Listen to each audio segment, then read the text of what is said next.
Hello and welcome back to another episode of PCs and EVs. As always, I'm Thomas. Today's video is going to be covering the top things you need to consider before getting an electric vehicle, or even for you new, recently acquired electric vehicle owners. Biggest thing right out the gate, the EPA estimate for your vehicle does not equal your 100% fully charged range for that vehicle. The range for your vehicle depends on a whole bunch of things, including the temperature outside, whether you're running the climate control or not, how much weight is in your vehicle, although weight's not really a big concern with electric vehicles, how aggressively you drive. If you like to weave in and out of traffic, obviously you're going to burn energy a little bit faster, and your speed at which you are going to be driving. If you're doing city driving and generally speeds are below 45, you'll probably beat your EPA range. Anything above probably 65, you'll come nowhere near, or you won't achieve that EPA estimated range. Another thing you've got to keep in mind, that range remaining mileage counter is just a guesstimate. It's a guesstimate based on your recent driving habits, whether those be at, again, 65 plus miles an hour, or really whatever speed you're driving at, as well as how aggressively you've been driving, if you've been having the air conditioning on, although it'll show, at least in the Ioniq 5 like I have, it'll change the guesstimate when I turn the air conditioning on and off, depending on fan speed and everything. If everything's off, it'll show you it, obviously, for if you don't use that air conditioning and everything. The biggest thing to keep in mind is that if you go on a highway drive and everything and you've been just city driving the car for a long time, you're not going to achieve what that guessometer's range is. That's what I like to call it. That's what a couple of other creators I've seen on YouTube call it. It's a guesstimate, so we call it a guessometer. Another thing you've got to consider, how do you plan on charging that car? Do you have the availability for just a standard wall outlet? Is that all you can do?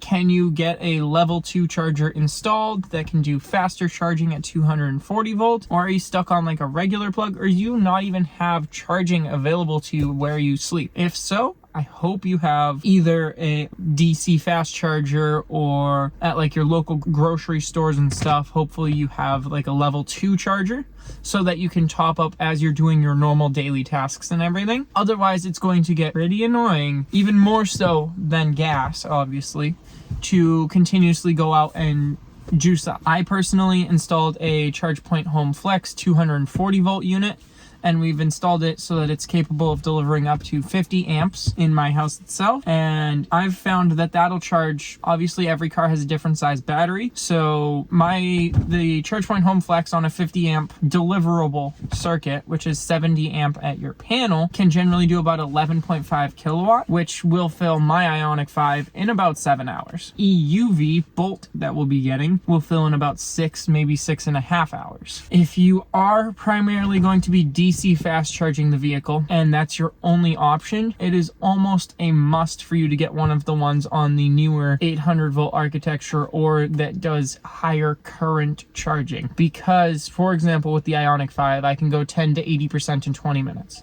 So that gives me 70% of my range, effectively, if I want to always do 10 to 80, and that'll give me 70% usable, per se, for range, and it'll only take about 20 minutes. Hopefully that would be located somewhere where you'd already be doing shopping. It's not a lot of range. That's probably about 180, 190 miles of like city driving, or mixed use even. But if it's just primarily highway driving, that's probably like 150 miles worth. So you just have to keep that in mind. The other thing you have to consider, if you're not getting one of those 800 volt architecture or those faster charging EVs, so if you're getting one that charges on the slower side, such as a Nissan Leaf or a Bolt EV, Bolt EUV, any of those older architectures, maybe like a Kona, Nero, stuff like that, where it's an adapted gas platform as well. Generally, those do charge a bit slower. You need to keep in mind, do you plan on road tripping with this vehicle? If so, you're going to want to download an app called ABRP, A Better Route Planner, and you're going to want to mock up some road trips and stuff, and that'll give you your time spent driving, total time, and time spent charging on a trip. For me, because I have an Ioniq 5, going from Massachusetts, which is right next to where I live, northern Massachusetts, all the way down to Florida, would be, even into like Orlando, would only be about 2.5 hours worth of charging, which is, I'm probably going to want to spend at least that much time stopped anyways. But another thing to consider is that 10 to 80% charge time. For example, for my Ioniq 5, like I've said, it's about 20 minutes, 10 to 80. And however, for my girlfriend's Bolt EUV, which we do have on order, that amount of time is 73 minutes. So the Bolt, by comparison, can only do about 55 kilowatts of peak charging. So basically that's the fastest it'll charge, is at 55 kilowatt. And the Ioniq 5, on the other hand, can peak at 240 kilowatts. Now, there are some that charge even faster, such as the Lucid Air, the Porsche Taycan, and the A6 Avant, unreleased by Audi, but it's expected to do 270, just like the Taycan, kilowatt charging, as well as the Hummer EV, which is a lumbering behemoth, which has a 212 kilowatt hour battery pack to go 300 miles. By comparison, I can get about 200 miles at 75 miles an hour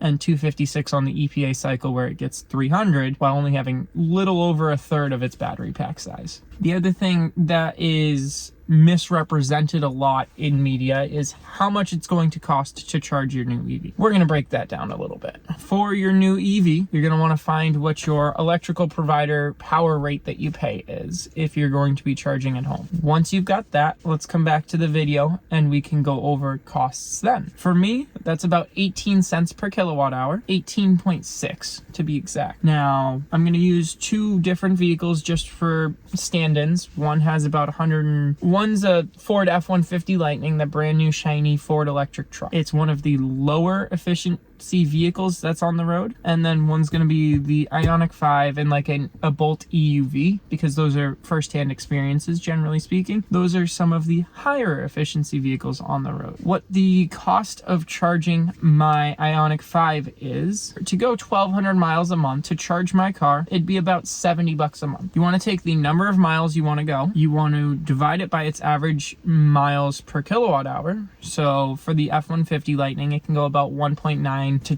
2.0 miles per kilowatt hour. So you're going to want to do 1,200 divided by, say, 2. Then that'll leave you with 600. Okay, you want to add 10% for charging efficiency losses. As explained in the last video, it's not perfect converting alternating current from your house to direct current for your car battery, and I've estimated that to be at about a 10 to 11% charging loss. Once you've added that buffer in there of that extra 10% in losses, you can multiply that by your electricity rate, and that's how much it would add to your current electric bill if you would drive 1,200 miles a month. You can adapt this in either direction. For example, for the F-150 Lightning at my current rates, 1,200 miles a month is about $125 a month. However, for the Ioniq 5 and the Bolt EUV, it's about 3.5 miles per kilowatt hour. And at current rates and everything, that's about $70 a month. So it just shows you how wildly different costs can be depending on what vehicle you'll be driving. And as always, guys, thanks for tuning in to another episode of PCs and EVs. Not 100% sure what our next content piece will be, but as always, make sure you guys like, comment, subscribe, and let me know what you guys want to see in the future. I'm very open to ideas. I'm trying to branch out a little bit